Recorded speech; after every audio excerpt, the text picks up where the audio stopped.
Your path is one that I always admired because you aren't just, hey, I went to medical school and I practiced medicine. You went down so many different rabbit holes. You did so much more than just medical school. You continue to do that. Can you talk a little bit about that, just your path and your story of like where you started to where you are now? Because it's really fascinating. And honestly, I feel as though that when we finally connected, back in like 2014-ish, Yep. via Ashley Solomon was the one that Yeah. really turned me on to innovative medicine and what she was learning. It was very refreshing because my kind of trajectory throughout medicine and healthcare started when I was a teenager. So when I Mhm. was 16 years old, I was working at a Whole Foods market, selling nutraceuticals and supplements, and learning about homeopathic medicine, herbal medicine, nutrition, all the fun stuff. I was learning from like Michael Murray, the author of the textbook for an encyclopedia for natural medicine. He's a big guy. And Mm. I was meeting all these amazing innovators in the integrative medicine space. Andrew Weil and Udo Erasmus, fats that heal, fats that kill, and he did a lot of lipid research.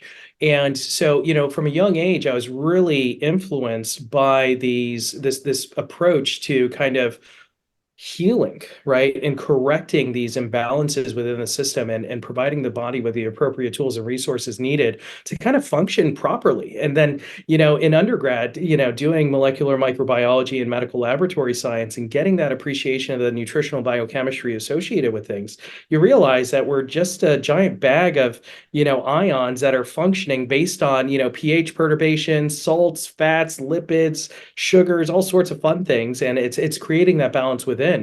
But as a teenager, one of the things that I really got into was dark field phase contrast microscopy. Mm. Yes. By It was introduced to me by my high school wrestling coach, one of them, and he knew that I was working at Whole Foods and selling supplements, really into that. And this was a gentleman that was a biohacker before biohacking was coined a term. Yep. And he was really into rife technology and frequencies and all this other stuff. And he's like, "Hey, take a look at this dark field phase contrast microscope, and there's levels of application that could be associated with nutrition. It might be something you're interested in." And it was. So at the age of 19, I flew out, right at, 18, 19 transition, to Chicago to biomedics, in Illinois, and got trained and certified in a technique using dark field phase contrast microscopy. And I'm like, oh, this is amazing. One drop of blood, you're able to identify all sorts of morphological variances within the blood that go beyond a standard CBC, right? And, so I thought at that time I wanted to become a hematopathologist, right? And, until I worked at MD Anderson Cancer Center in undergrad when I was doing my medical laboratory science with some of those docs, and realize, oh man, these guys are just lab rats that have very poor interpersonal communication skills, and this is not fun. So I went on to study a bunch, and formalizing this kind of integrative approach to microscopy with the formalization with, the molecular microbiology, medical laboratory science. I trained at that time with a mutual colleague of ours, Dr. Thomas Rao, and did the Mm. Paracelsus Clinic training while I was in undergrad, in all these different European biological techniques. And as we were discussing earlier, that, some of these resources are no longer available here in the US. So Right. there's a whole system of medicine that's available out in Europe that we just don't have access to. And it doesn't make sense to me as a provider, because it's just like, all right, if it doesn't work and it's just placebo because homeopathic medicine's bullshit, then why is it banned? Why can't we get it? Right? If it's just sugar water. All right. So to me, there's a lot of things that just don't make sense. So I did a lot of stuff with Peter Diadamo as well, the author of the Genotype Diet and Eat Right for Your Blood Type. And from an immunohematological perspective, the lectin chemistry really resonated with me. Do I think it's a holy grail? No, but I do think that, there is, various factors that influence those adhesion molecules and binding and complement activation. So to me, from a scientific perspective, there was some evidence and information there that made sense in the personalization of medicine. So, yeah, fast forward, went to med school, right? Got brainwashed over the years. And I met Dr. Ashley Solomon when I was at I think, IFM conference in Arizona. I was doing the ASAP, Applying Functional Medicine to Clinical Practice conference in 2014, and she was studying with you and with innovative medicine. And it was the first time in about 5 years, 4 to 5 years, that I got reintroduced to European biological medicine. And I'm telling you, I was so excited because, going through everything that I just went through with conventional medicine and training, before starting residency and getting this refresher returned me to my roots of my passion and interest. And how do we, provide people with the appropriate tools to heal, right? So that's when we got connected and I started studying with you. Oh my gosh, 10 years now, Yeah, almost over 10 flies years, by. you know? And so for me personally, I feel as though what you guys have provided is an additional layer of information diagnostics that just go beyond what I think conventional medicine is ready to even understand or process. So in regards to bioresonance and so forth.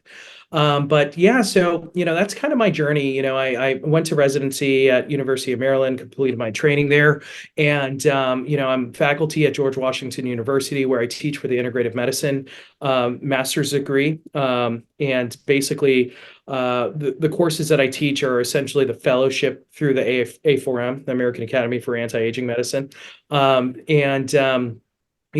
created my private practice centered around one of the classes that I teach, the omics of medicine, Mm. INTM 6205, and looking at how we could connect the molecular dots from genome to phenome, and looking at all the different factors, including your exposome and environment, and even utilization of transcriptomics and looking at DNA, expression and how it's influencing kind of, protein synthesis and signaling, metabolomics, but looking at all these different molecular signals and inputs that are influencing, the pathophenotype of an individual, right? So, with that being said, that's what I do here in my private practice is, I genotype everybody. I'm looking at all the different, kind of conventional diagnostic tests that are accepted, amongst my peers and community. And that's where I think, the bulk of my private practice here are physicians because they understand what I'm trying to do. I mean, I have old school docs from Hopkins that are like, you know, just overzealous once we have these conversations about longevity and health optimization and how we're looking at, unpacking this information and using it to create and curate customized roadmap towards longevity. And that led me to, write my book, The Longevity Equation, right? Which is going to be hopefully out here soon. This is a preprint release. I'm still making some edits to it, but it's one of those things that in my mind, it's never going to be done. There's always new research and information that I'm trying to infuse in there, and need to get over that hump of trying to perfect it. You're a But yeah, I mean, perfectionist like the me. I question. get it.